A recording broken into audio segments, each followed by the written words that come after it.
بسم الله الرحمن الرحيم، والصلاة والسلام على أشرف المرسلين سيدنا محمد صلى الله عليه وعلى آله وصحبه أجمعين.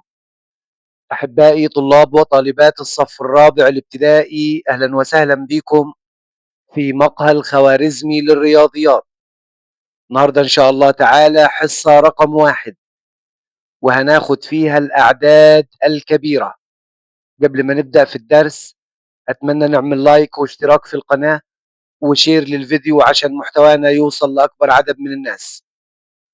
احنا أول ما تعلمنا الأرقام لما دخلنا كي جي 1 وكي جي 2 أولى ابتدائي وتانية ابتدائي وتالتة ابتدائي، اتعلمنا الأرقام بالشكل ده: 1 2 3 4 5 وهكذا.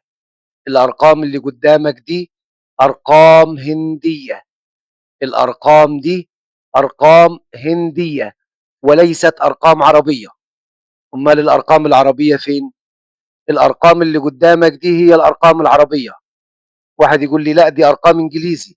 لا يا سيدي، دي مش أرقام إنجليزي، الأرقام دي في الأصل هي أرقام عربية، واللي وضع الأسس ليهم كان عالم عربي مسلم اسمه محمد ابن موسى الخوارزمي.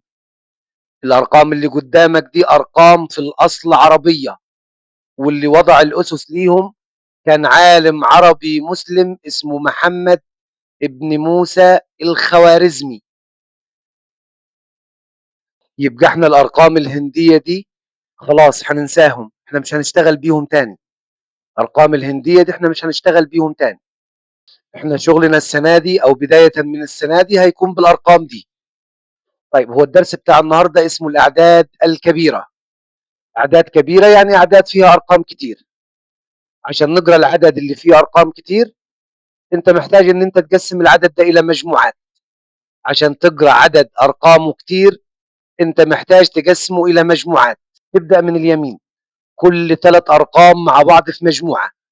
اول 3 ارقام مع بعض في مجموعه، الثلاثه اللي بعديهم مع بعض في مجموعه، الثلاثه اللي بعديهم مع بعض في مجموعه. اتفضل معاك رقم هتاخده لوحده كده في مجموعه. انت درست مجموعه الوحدات ودرست مجموعه الالوف. اخذت مجموعه الوحدات، اول مجموعه في العدد هي مجموعه الوحدات.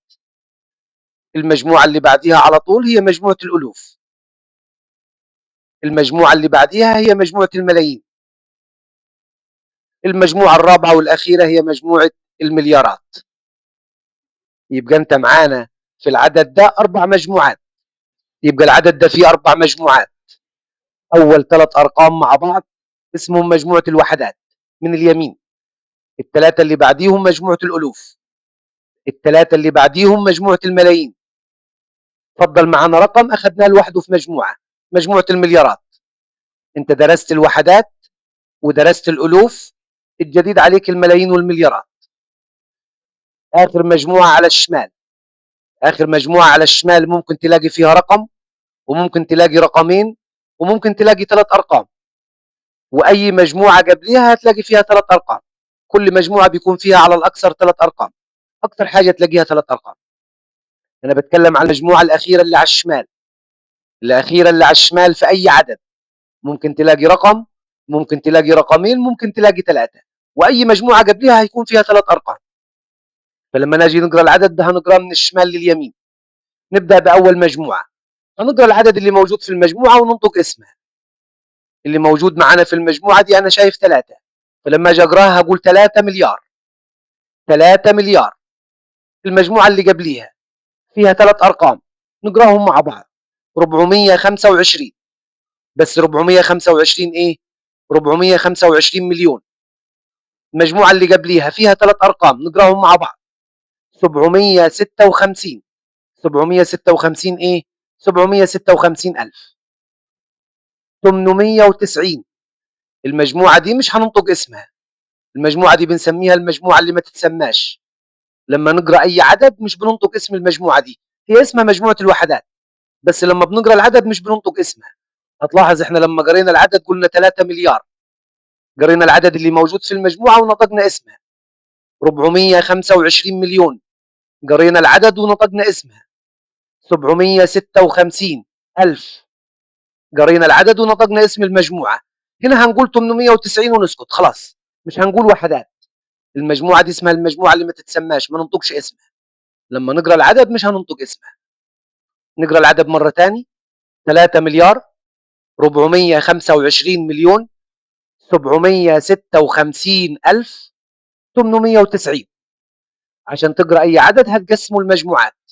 دايما أنت هتلاقيه مديك فواصل، 3 أرقام من اليمين وهتلاقيه مديك فاصل، 3 أرقام اللي بعديهم مفاصل، ال3 أرقام اللي بعديهم فاصل. فأنت كده عرفت إن العدد ده فيه 4 مجموعات. طالما العدد فيه 4 مجموعات يبقى أكبر مجموعة مجموعة مليارات، فهتبدأ بالمليار، وقبله ملايين وقبله ألوف وقبله الوحدات. قبل ما ندخل في الفكرة الثانية في الدرس، تعالوا نقرأ العدد ده. العدد ده عشان نقراه هنقسمه المجموعات. أول 3 أرقام من اليمين مع بعض في مجموعة اسمها مجموعة الوحدات.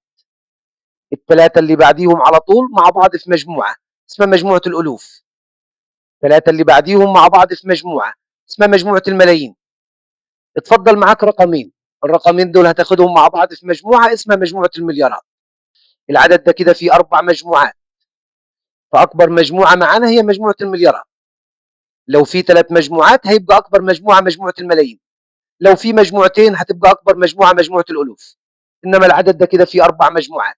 طالما 4 مجموعات يبقى أكبر مجموعة مجموعة مليارات. فلما نقرأ العدد هنقرأه من الشمال لليمين. أول مجموعة فيها 25 يبقى 25 مليار. المجموعة اللي قبلها فيها 357 يبقى 357 مليون. المجموعة اللي قبلها فيها 415 يبقى 415 ألف. آخر مجموعة 638، المجموعة اللي ما تتسماش خلاص 638. يبقى العدد ده 25 مليار 357 مليون 415 ألف 638. الفكرة الثانية معانا في الدرس هي القيمة المكانية. يعني إيه قيمة مكانية؟ المقصود بالقيمة المكانية المكان اللي موجود فيه الرقم. فأنا لو سألتك عن القيمة المكانية للرقم 8، يعني أنا عايز منك المكان اللي موجود فيه ال8، المكان ده اسمه إيه؟ لو سألتك عن القيمة المكانية للرقم 3، أنا عايز أعرف المكان ده اسمه إيه؟ أنا لو سألتك أنت من فين؟ هترد عليا تقول لي أنا من الأقصر. أنت كده رديت عليا بكلمة. فلما أسألك عن مكانك هترد عليا بكلمة. نفس الكلام لما أسألك عن القيمة المكانية للرقم 8 هترد عليا بكلمة. أول مجموعة مجموعة الوحدات، فيها 3 أرقام، الأولاني أحاد والثاني عشرات والثالث مئات. كل مجموعة من المجموعات فيها 3 أرقام، الأولاني أحاد والثاني عشرات والثالث مئات. مجموعة الألوف، الأولاني أحاد والثاني عشرات والثالث مئات. بس ال5 موجود في أحاد إيه؟ أحاد الألوف. الواحد مكانه عشرات الألوف. القيمة المكانية لل4 مئات الألوف. مجموعة الملايين، أول رقم أحاد، الثاني عشرات، الثالث مئات. بس دي مجموعة الملايين، فالرقم الأولاني هو ال7. القيمة المكانية لل7 هي أحاد الملايين. القيمة المكانية لل5 عشرات الملايين. القيمة المكانية لل3 مئات الملايين. المجموعة اللي بعدها مجموعة المليارات، فيها رقمين، الأولاني أحاد والثاني عشرات. ال5 القيمة المكانية بتاعتها أحاد المليارات. الاثنين القيمة المكانية عشرات المليارات. يبقى لما أسألك عن القيمة المكانية هترد عليا بكلمة. كل مجموعة فيها 3 أرقام، الأولاني أحاد والثاني عشرات والثالث مئات. دي مجموعة الوحدات مش بننطق اسمها. فلما أسألك عن القيمة المكانية لل8 هتقول لي أحاد. القيمة المكانية للرقم 3 هتقول لي عشرات. القيمة المكانية للرقم 6 مئات. مش هنقول أحاد الوحدات ولا عشرات الوحدات ولا مئات الوحدات. المجموعة دي ما بننطقش اسمها. مجموعة الألوف، أحاد الألوف، عشرات الألوف، مئات الألوف. مجموعة الملايين، أحاد الملايين، عشرات الملايين، مئات الملايين. مجموعة المليارات، أحاد المليارات وعشرات المليارات. يبقى لما أسألك عن القيمة المكانية هترد عليا بكلمة. طيب نروح نشوف قيمة الرقم. أو الفكرة الثالثة معانا في الدرس، قيمة الرقم. الأول قبل ما نروح لقيمة الرقم تعالوا نقرأ العدد ده. احنا عشان نقرأ العدد هنقسمه المجموعات، كل 3 أرقام مع بعض في مجموعة من اليمين، أول 3 مع بعض مجموعة الوحدات، 3 اللي بعديهم مجموعة الألوف، ال3 اللي بعديهم مجموعة الملايين، آخر مجموعة فيها رقم واحد مجموعة المليارات. يبقى العدد ده فيه 4 مجموعات، طالما 4 مجموعات يبقى أكبر مجموعة مجموعة مليارات، اللي قبليها مجموعة الملايين، قبليها مجموعة الألوف، قبليها مجموعة الوحدات. نقرأ من الشمال لليمين، 5 مليار 423 مليون 628 ألف 713. طب أنا عايز أعرف قيمة الرقم. في فرق كبير بين القيمة المكانية وقيمة الرقم. القيمة المكانية زي ما قلنا المقصود بها المكان، هنرد عليه بكلمة. إنما قيمة الرقم، قيمة الرقم يعني عايز أعرف قيمة الرقم كام. لو سألتك عن قيمة الرقم 3 أنا عايز أعرف قيمته بتساوي كام. لو سألتك عن قيمة الرقم 1 أنا عايز أعرف قيمة الرقم 1 ده كام. يبقى لما ترد عليا هترد عليا بعدد. في القيمة المكانية هترد بكلمة، في قيمة الرقم هترد بعدد. يعني لو عايز أعرف قيمة الرقم 3، هو ال3 في الآحاد قيمته كام؟ قيمته 3. أي رقم في الآحاد قيمته نفسه. الرقم 1 موجود في العشرات، قيمته بتساوي 10. لو 3 في العشرات 30، لو 4 في العشرات 40، 5 في العشرات 50، 9 في العشرات 90. يبقى قيمة الرقم 1 في العشرات بتساوي 10. طيب قيمة الرقم 7، قيمة الرقم 7 في المئات بتساوي 700. قيمة الرقم 7 في المئات بتساوي 700. في قيمة الرقم في موضوع سهل كده وجميل ممكن دايما نستخدمه. لما يقول لك عايز قيمة الرقم، اكتب الرقم واستبدل اللي قدامه بأصفار. لو عايز قيمة الرقم 3 اكتب ال3 واستبدل اللي قدامها بأصفار. هو ما فيش حاجة قدامها أصلا، فتنزلها زي ما هي 3. قيمة الرقم 1، هنزل الواحد زي ما هو واستبدل اللي قدامه بأصفار. هو قدامه رقم 1 استبدله بصفر، يبقى هنزل قدامه صفر يبقى 10. قيمة الرقم 7، نزل ال7 واستبدل اللي قدامه بأصفار. قدامه رقمين استبدلهم بصفرين يبقى 700. طيب لو عايز قيمة الرقم 8، قيمة الرقم 8 نزل ال8 واستبدل اللي قدامها بأصفار. هي قدامها 3 أرقام استبدلهم ب3 أصفار، 1 2 3. 3 أرقام من اليمين وخد فاصل، العدد ده 8000. قيمة الرقم 8 بتساوي 8000. هي ال8 موجودة في الآحاد، قيمة الرقم 8 في الآحاد ب8، بس هي موجودة في آحاد الألوف يبقى 8000. قيمة الرقم 2، لو عايز تجيب قيمة الرقم 2 هتنزل ال2 زي ما هي وتستبدل اللي قدامها بأصفار. هي قدامها كم رقم؟ قدامها 1 2 3 4، استبدلهم ب4 أصفار. أدي 1 2 3 4، 3 أرقام من اليمين وخد فاصل، يبقى قيمة الرقم 2 بتساوي 20000. ال2 موجودة في العشرات، قيمة 2 في العشرات 20، بس هي موجودة في عشرات الألوف تبقى 20000. قيمة الرقم 6، ال6 موجود في المئات، ال6 في المئات ب600، بس مئات الألوف تبقى 600000. أو هتنزل ال6 وتستبدل اللي قدامها بأصفار. هي قدامها كم رقم؟ عد، 1 2 3 4 5، قدامها 5 أرقام استبدلهم ب5 أصفار. 1 2 3 4 5، 3 أرقام من اليمين وخد فاصل، 600000. قيمة الرقم 6 بتساوي 600000. طب لو عايز قيمة الرقم 3، قيمة الرقم 3 هنزل ال3 واستبدل اللي قدامه بأصفار. نزل ال3 واستبدل اللي قدامه بأصفار. قدامه كم رقم؟ قدامه 6 أرقام استبدلهم ب6 أصفار. 1 2 3 4 5 6، 3 أرقام من اليمين وفاصل، 3 أرقام وفاصل. العدد ده 3 مليون في 3 مجموعات، 3 أرقام و3 أرقام ورقم، 3 مجموعات يبقى 3 مليون. قيمة الرقم 2، الرقم 2 لو عايز تجيب قيمته هتنزل الاتنين زي ما هو وتستبدل كل اللي قدامه بأصفار. هو قدامه كم رقم؟ عد الأرقام هتلاقيهم 7، يبقى هتستبدلهم ب7 أصفار.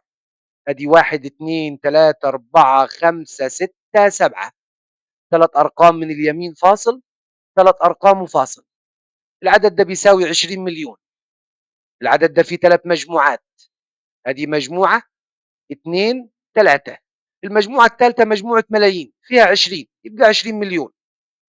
انت عارف ان الاثنين في العشرات ب20، بس لما تبقى في عشرات الملايين تبقى 20 مليون.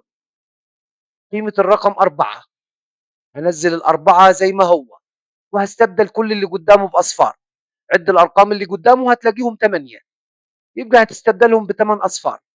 1 2 3 4 5 6 7 8. 3 أرقام وخد فاصل. 3 أرقام وخد فاصل. برضه 3 مجموعات، آخر مجموعة فيها 400 يبقى 400 مليون. الأربعة في المئات ب400، بس لما تبقى مئات الملايين تبقى 400 مليون. لو عايز أجيب قيمة الرقم 5 هنزل الخمسة زي ما هو وهستبدل كل اللي قدامه بأصفار. هو قدامه 9 أرقام، استبدلهم ب9 أصفار. 1 2 3 4 5 6 7 8 9. 3 أرقام من اليمين وفاصل، 3 أرقام فاصل، 3 أرقام فاصل. العدد ده فيه كام مجموعة؟ في 4 مجموعات، ادي 1 2 3 4. يبقى مجموعة مليارات أكبر مجموعة، يبقى 5 مليار. قيمة الرقم 5 بتساوي 5 مليار. الخمسة موجودة في الأحاد، قيمة الخمسة في الأحاد 5، بس لما تبقى أحاد المليارات يبقى 5 مليار. يبقى أنت كده لازم تقدر تفرق بين قيمة الرقم والقيمة المكانية. لازم تفرق بين قيمة الرقم والقيمة المكانية. القيمة المكانية يعني المكان اللي موجود فيه الرقم، إنما قيمة الرقم أنا عايز أعرف الرقم ده بيساوي كام أو قيمته بتساوي كام. في ملحوظة مهمة بتقول تتغير قيمة الرقم بتغير قيمته المكانية. يعني إيه تتغير قيمة الرقم بتغير قيمته المكانية؟ يعني كل ما المكان بتاع الرقم يتغير كل ما قيمته تتغير. كل ما مكانه يتغير كل ما قيمته تتغير. يعني مثلا الثلاثة ده موجود في الأحاد، الثلاثة في الأحاد قيمته كام؟ قيمته 3. طيب الثلاثة اللي موجودة في العشرات قيمتها 30. الثلاثة اللي موجودة في المئات قيمتها 300. الثلاثة اللي موجودة في الألوف قيمتها 3000. الثلاثة اللي موجودة في عشرات الألوف قيمتها 30,000. كل ما المكان بتاع الثلاثة يتغير كل ما قيمته تتغير. يعني الثلاثة لما كانت في الأحاد، لما المكان بتاعها كان أحاد كانت قيمتها 3، ولما مكانها كان عشرات كانت قيمتها 30، ولما راحت للمئات بقيت 300، ولما راحت في أحد الألوف بقيت 3000، ولما راحت لعشرات الألوف بقيت 30,000. يبقى كل ما مكان الثلاثة يتغير كل ما قيمتها تتغير. كل ما المكان يتغير كل ما قيمة الرقم تتغير. تعالوا ناخد شوية مسائل عن القيمة المكانية وقيمة الرقم. تعالوا نقرأ العدد الأول. العدد ده فيه مجموعتين، 713 مجموعة وحدات، 456 مجموعة ألوف. لما نقرأ من الشمال 456,713. أنا عايز القيمة المكانية للرقم 6. القيمة المكانية يعني المكان. المكان ده اسمه إيه؟ الأول نحدد المجموعة اللي موجود فيها الرقم. الستة ده موجود في أي مجموعة؟ الستة موجود في مجموعة الألوف. طيب موجود فين في مجموعة الألوف؟ والله الأولاني أحاد والثاني عشرات والثالث مئات. هو الرقم الأولاني يبقى موجود في أحاد الألوف. واحد يكتبها أحاد الألوف وواحد تاني يكتبها ألوف، الاثنين صح. أنا هكتبها أحاد الألوف. أحاد الألوف. يبقى القيمة المكانية للرقم 6 هي أحاد الألوف. طيب السؤال رقم 2، تعالوا نقرأ العدد الأول. العدد ده فيه 3 مجموعات، 517 مجموعة الوحدات، 823 مجموعة الألوف. اتفضل معاك رقم هو مجموعة الملايين، يبقى 4,823,517. أنا عايز أعرف القيمة المكانية للرقم 8. الأول هنحدد المجموعة اللي موجودة فيها الثمانية. المجموعة اللي موجودة فيها الثمانية هي مجموعة الألوف. طيب هو موجود فين في الألوف؟ أحد الألوف ولا عشرات الألوف ولا مئات الألوف؟ الأولاني أحاد والثاني عشرات والثالث مئات. الثمانية موجود في مئات الألوف، يبقى القيمة المكانية للرقم 8 هي مئات الألوف.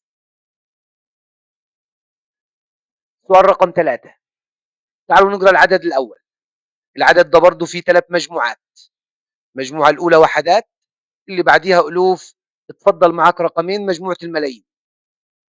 28,671,385. الرقم 8 موجود في مجموعة الملايين. طيب فين في مجموعة الملايين؟ موجود في الأحاد، الرقم الأولاني أحاد والثاني عشرات. الرقم 8 موجود في أحاد الملايين، يبقى القيمة المكانية للرقم 8 أحاد الملايين. واحد يكتبها أحاد الملايين صح، واللي يكتبها ملايين صح. السؤال رقم 4، تعالوا نقرأ العدد الأول. العدد ده فيه كم مجموعة؟ أدي مجموعة، 2، 3، يبقوا 3 مجموعات. أكبر مجموعة مجموعة الملايين، 325,840,132. أنا عايز القيمة المكانية للرقم 3. الأول حدد المجموعة اللي موجود فيها الثلاثة. المجموعة دي مجموعة الوحدات. طيب هو موجود فين في الوحدات؟ الأولاني أحاد والثاني عشرات والثالث مئات. هو كده موجود في العشرات، بس مش هنقول عشرات الوحدات، مش هننطق اسمها أبدا. يبقى القيمة المكانية للرقم 3 هي عشرات. السؤال اللي بعده بيقول لك اكتب قيمة الرقم الذي تحته خط. السؤال اللي فات كان عايز القيمة المكانية، والسؤال ده عايز قيمة الرقم. القيمة المكانية المكان كنا بنرد بكلمة، قيمة الرقم هنرد عليه بعدد. لما يقول لك قيمة الرقم، نزل الرقم واستبدل اللي قدامه بأصفار. قيمة الرقم نزل الرقم واستبدل اللي قدامه بأصفار. سؤال رقم 1، تعالوا نقرأ العدد. العدد ده فيه 3 مجموعات، 716 مجموعة وحدات، 518 مجموعة الألوف، وتبقى معاك الثلاثة مجموعة الملايين. يبقى 3,518,716. أنا عايز أعرف قيمة الرقم 8. هنزل الثمانية واستبدل اللي قدامه بأصفار. قدامه 3 أرقام نستبدلهم ب3 أصفار. يبقى هنزل الثمانية وقدامه 3 أصفار، 3 أرقام من اليمين وخد فاصل. العدد ده 8000. قيمة الرقم 8 بتساوي 8000. طب لو عايز قيمة الرقم 1، تعالوا نقرأ العدد الأول. العدد ده فيه كم مجموعة؟ فيه 3 مجموعات، أدي مجموعة 2، 3، يبقى 173,512,843. أنا عايز قيمة الرقم 1. قيمة الرقم 1 هكتب الواحد واستبدل كل اللي قدامه باصفار. هو قدامه 4 ارقام، استبدلهم ب4 اصفار. يبقى هتنزل الواحد وتستبدل قدامه 4 اصفار. 1، 2، 3، 4، 3 ارقام من اليمين وخد فاصل، يبقى العدد ده 10,000. سؤال رقم 3، تعالوا نقرا العدد ده. العدد ده فيه كم مجموعة؟ هو كل 3 ارقام وحط لك فاصل. فالثلاث ارقام الاولانيين دول مجموعة، الثلاثة اللي بعديهم مجموعة. اول مجموعة مجموعة الوحدات، 314 مجموعة الوحدات، 386 دي مجموعة الألوف، 527 مجموعة الملايين. اتفضل معاك رقم هو الأربعة ده موجود في المليارات. العدد ده لما نقراه 4 مليار 527 مليون 386 ألف 314. المطلوب منك تجيب قيمة الرقم اللي تحتيه خط. الرقم اللي تحته خط 4. عشان نجيب قيمة الأربعة زي ما اتفقنا هننزل الرقم ونستبدل كل اللي قدامه بأصفار. هو قدامه كم رقم؟ 3 و3 6 و3 9. اللي قدامه 9 أرقام هتستبدلهم ب9 أصفار. نزل الأربعة واستبدل اللي قدامه ب9 أصفار. 1، 2، 3، 4، 5، 6، 7، 8، 9. 3 أرقام من اليمين فاصل، 3 أرقام فاصل، 3 أرقام فاصل. الأربعة موجودة في أحاد المليارات، فقيمة الأربعة في الأحاد 4، بس لما تكون أحاد المليارات تبقى 4 مليار. قيمة الرقم 4 هي 4 مليار. السؤال رقم 4، نقرأ العدد. العدد ده فيه كم مجموعة؟ أول مجموعة مجموعة الوحدات، مجموعة الألوف، اتفضل معاك رقم هو مجموعة الملايين.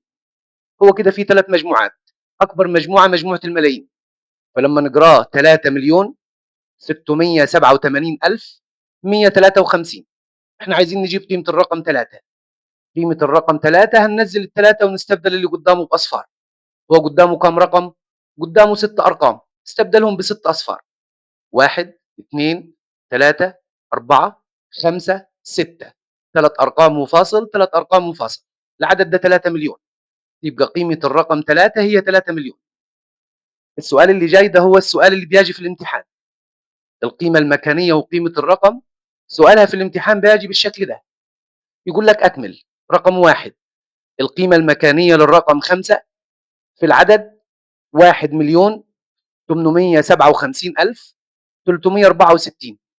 هو عايز قيمة المكانية للرقم 5. تعالوا نحدد الرقم 5. رقم 5 أهو. القيمة المكانية زي ما اتفقنا، المكانية يعني المكان اللي موجود فيه الرقم. عشان نقدر نعرف المكان اللي موجود فيه الرقم لازم نحدد المجموعة اللي موجودة فيها الرقم أو اللي موجود فيها الرقم. المجموعة اللي موجود فيها الرقم أهي، دي مجموعة الألوف. طيب هو موجود فين في الألوف؟ في الأحاد ولا في العشرات ولا في المئات؟ الأولاني أحاد والثاني عشرات والثالث مئات. هو كده موجود في العشرات، بس عشرات الألوف. يبقى القيمة المكانية للرقم 5 عشرات الألوف.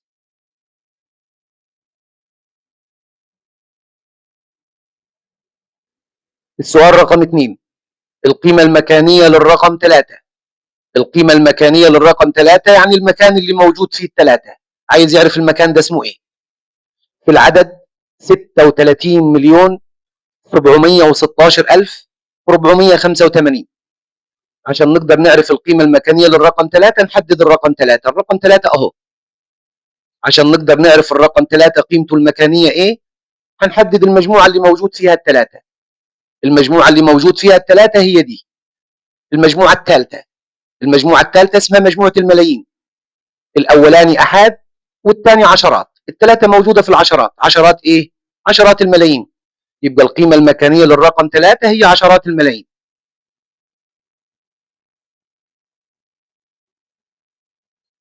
السؤال رقم 3 بيقول لك قيمة الرقم 8.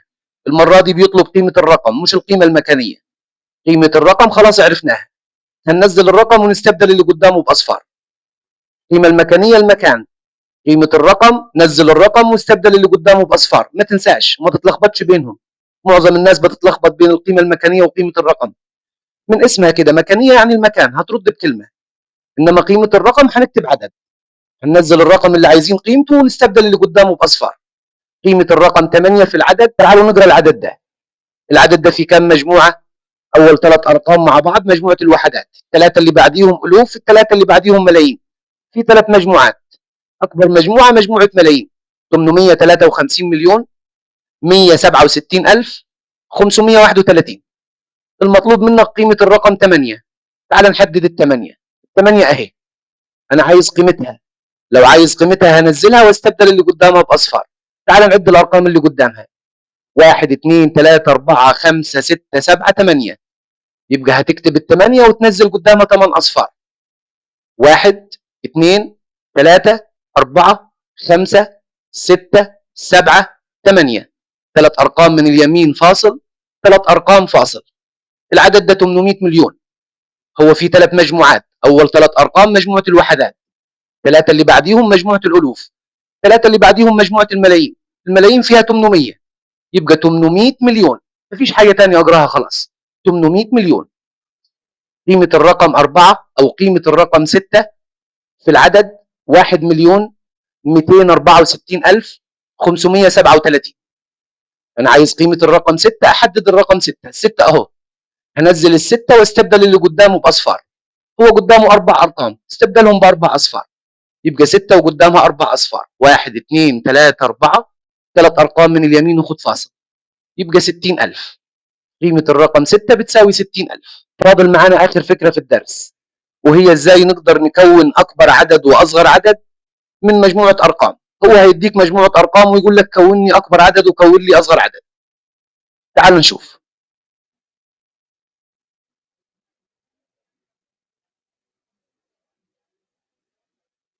تكوين أكبر وأصغر عدد من مجموعة أرقام. هو زي ما قلت لك هيديك مجموعة أرقام ويقول لك كون لي أكبر عدد أو كون لي أصغر عدد. السؤال بيقول لك كون أكبر عدد مكون من مجموعة الأرقام 3 و5 و0 و7. يعني أنا عايز أكون من الأرقام دي أكبر عدد ممكن. إزاي أقدر أكون أكبر عدد ممكن؟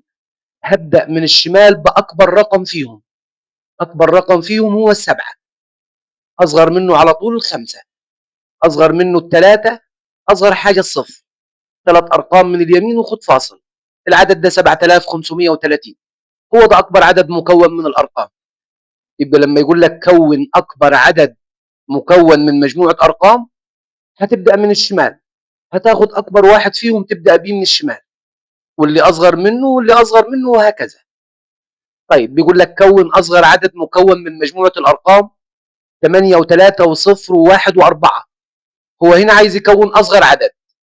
قلنا لما بنكون أكبر عدد بنبدأ من الشمال بأكبر عدد أو أكبر رقم. لو عايز أكون أصغر عدد هبدأ من الشمال بأصغر رقم موجود معايا. أصغر رقم في الأرقام دي هو الصفر. أنا مش هينفع أبدأ بالصفر، لأن الصفر على الشمال ملهوش أي لازمة، فبالتالي مش هينفع نبدأ بالصفر. نبدأ باللي أكبر منه على طول. مين أكبر من الصفر على طول؟ الواحد. يبقى أنا هبدأ بالواحد وبعده أنزل الصفر. مش هينفع أسيبه، لازم ينزل الصفر. أنت ما ينفعش تبدأ بيه، هتبدأ باللي أكبر منه على طول وبعد كده تنزل بعديها الصفر وتكمل ترتيبك عادي. أكبر من الواحد التلاتة وبعديها الأربعة وبعديها التمانية. التلاتة والأربعة والتمانية، 3 أرقام من اليمين وخد فاصل. العدد ده 10348. لو عايز تكون أصغر عدد هتبدأ من الشمال بأصغر رقم. أصغر رقم فيهم الصفر. مش هينفع أبدأ بالصفر. الصفر على الشمال ملوش لازمة، ملوش قيمة. فبالتالي أنت هتبدأ بالرقم اللي أكبر منه على طول. أكبر منه على طول الواحد، وتنزل بعده الصفر. وبعد كده تكمل ترتيبك التلاتة والأربعة والتمانية.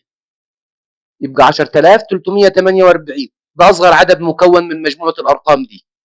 السؤال ممكن يجيك في صورة أكمل. بيقول لك أكبر عدد يمكن تكوينه من مجموعة الأرقام 5 و2 و3 و8 و6. هو نقط. هو هنا عايز أكبر عدد يمكن تكوينه من الأرقام دي. عشان تكتب أكبر عدد يمكن تكوينه من الأرقام هتبدأ بأكبر واحد فيهم. أكبر عدد يبقى تبدأ بأكبر واحد، بس هتبدأ من الشمال. أكبر واحد هو ال8، أصغر منه على طول ال6، أصغر منه ال5، أصغر منه ال3، أصغر منه 2. فهنبدأ بال8 من الشمال، بعديها ال6، بعديها ال5، بعديها ال3، بعديها 2. 3 أرقام من اليمين وخد فاصل. العدد ده 86532. ده أكبر عدد يمكن تكوينه من الأرقام. طيب السؤال اللي بعده بيقول لك أصغر عدد يمكن تكوينه من مجموعة الأرقام 6 و0 و3 و9 و5. هو نقط. السؤال ده عايز أصغر عدد. طالما عايز أصغر عدد يبقى هتبدأ بأصغر رقم. تبدأ من الشمال بأصغر رقم. أصغر رقم معانا الصفر. قلنا من شوية مش هينفع نبدأ بالصفر، نبدأ باللي أكبر منه على طول. مين أكبر منه على طول؟ التلاتة. يبقى هتبدأ بالتلاتة وبعديها على طول الصفر. ابدأ بالتلاتة وبعديها الصفر وتكمل ترتيبك عادي. انت طالع لفوق من الصغير للكبير. بعد التلاتة الخمسة وبعديها الستة وبعديها التسعة. الخمسة والستة والتسعة، 3 أرقام من اليمين وخد فاصل يبقى 30569. ده أصغر عدد يمكن تكوينه من الأرقام 6 و0 و3 و9 و5. وبكده احنا خلصنا الحصة بتاعتنا النهاردة، وأشوفكم إن شاء الله الحصة الجاية على خير. والسلام عليكم ورحمة الله وبركاته.